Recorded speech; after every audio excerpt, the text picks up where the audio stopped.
नमस्कार, आप देख रहे हैं किसान बुलेटिन। मैं हूं आपके साथ प्राची तिवारी। खबरें मैं आपको आगे विस्तार से जरूर बताऊंगी, लेकिन उससे पहले चलिए एक नजर डाल लेते हैं खेती किसानी और गांव से जुड़ी आज की सबसे बड़ी हेडलाइंस पर। प्रधानमंत्री का बयान, किसान जिसकी पूजा करते हैं, विपक्ष ने उसे आग दी। किसानों को नहीं भा रही प्रधानमंत्री फसल बीमा योजना, 7 राज्यों ने किया रिजेक्ट। कटाई और फसल अवशेषों में बढ़ा मशीनों का प्रयोग, स्थापित किए जाएंगे 1500 custom hiring centre. India Gate के सामने ट्रैक्टर जलने की घटना को लेकर प्रधानमंत्री नरेंद्र मोदी ने विपक्ष पर निशाना साधते हुए कहा है कि किसान जिन उपकरणों की पूजा करते हैं, विपक्ष के कुछ लोग उन उपकरणों को जला रहे हैं।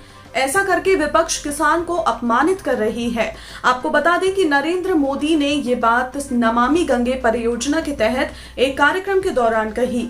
किसान बिल पर उपजे हंगामे पर बोलते हुए पीएम मोदी ने कहा कि आज जब केंद्र सरकार किसानों को उनके अधिकार लगातार दे रही है, तो विपक्ष विरोध पर उतर आया है।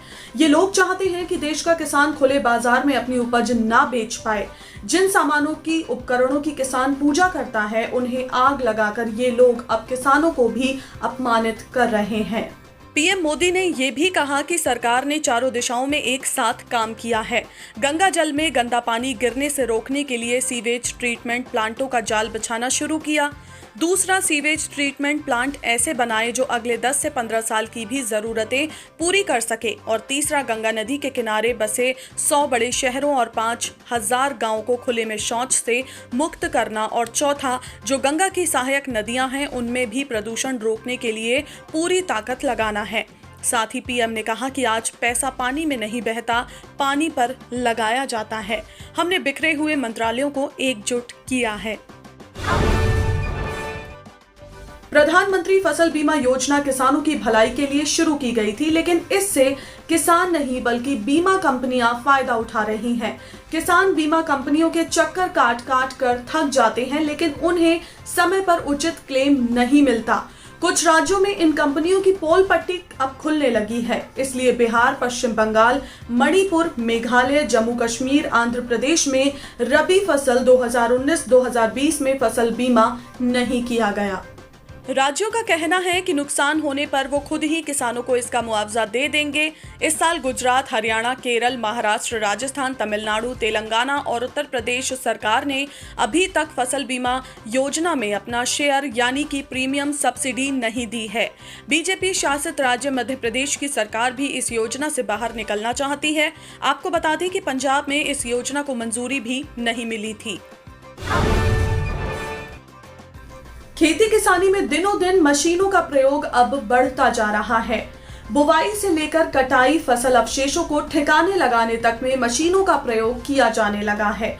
इसी को देखते हुए सरकार की ओर से हरियाणा में 1500 कस्टम हायरिंग सेंटर खोले जा रहे हैं, जिस पर सरकार की ओर से 80% तक की सब्सिडी भी दी जा रही है। इन कस्टम हायरिंग सेंटर से किसान मशीनें किराए पर लेकर अपने जरूरी काम निपटा सकते हैं। दूसरी ओर कस्टम हायरिंग सेंटर खोलकर किसान या किसान समूह एक अलग रोजगार स्थापित कर सकते हैं।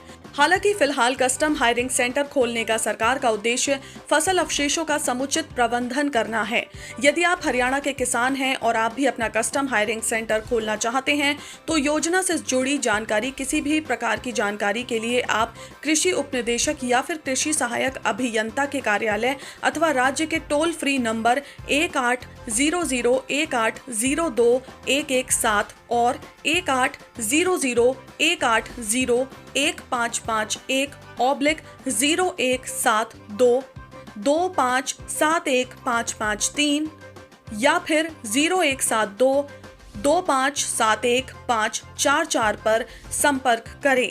इसके लिए अधिक जानकारी विभाग की वेबसाइट www.agriharyana.gov.in पर उपलब्ध है। केंद्र सरकार के नए कानूनों के अनुसार किसान अपनी उपज किसी भी राज्य में बेच सकते हैं, लेकिन जब उत्तर प्रदेश के 50 किसान अपनी उपज लेकर हरियाणा के करनाल पहुंचे, तो उन्हें बॉर्डर पर ही रोक दिया गया। क्योंकि अधिकारी ये सुनिश्चित करना चाहते थे कि पहले स्थानीय किसानों को वरीयता दी जाए, मतलब ये कि पहले स्थानीय किसानों की उपज खरीदी जाए।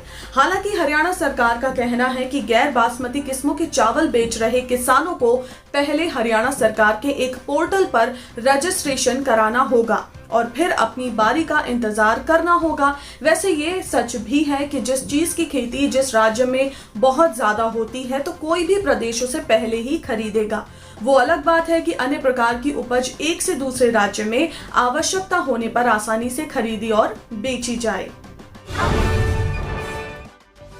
कांग्रेस नेता राहुल गांधी किसान बिलों को लेकर सरकार पर निशाना साधने में काफी हद तक सफल रहे हैं। उन्होंने किसानों के साथ नारेबाजी की, रेलवे ट्रैक पर बैठे, लेकिन वो आगे भी इसे राजनीतिक उलटफेर में इस्तेमाल करना चाहते हैं। कांग्रेस नेता ने कहा कि पंजाब के हरियाणा में किसानों के प्रदर्शन में वो शामिल हो सकते हैं, लेकिन हमें यकीन नहीं है कि हरियाणा में भाजपा की सरकार उन्हें राज्य में प्रवेश करने की अनुमति देगी। आंदोलन की तारीख पर अभी मंथन चल रहा है। तो आज के किसान बुलेटिन में फिलहाल इतना ही। आप स्वस्थ रहिए और अपना ध्यान जरूर रखिए। फिलहाल मुझे दीजिए इजाजत। नमस्कार। अगर आप चाहते हैं कि ग्रीन टीवी इसी तरह से किसानों को सशक्त करने के लिए कार्य करता रहे, तो आप भी इसमें अपना सहयोग दे सकते हैं। डिस्क्रिप्शन पर जाकर दिए गए लिंक पर क्लिक करें, पेटीएम करें, NEFT और क्रेडिट कार्ड के जरिए भी आप हमें सहयोग दे सकते हैं। अगर आप हमारा ये वीडियो YouTube पर देख रहे हैं तो हमारे चैनल को सब्सक्राइब करें और अगर FB पर देख रहे हैं तो इसे लाइक करें और शेयर करें।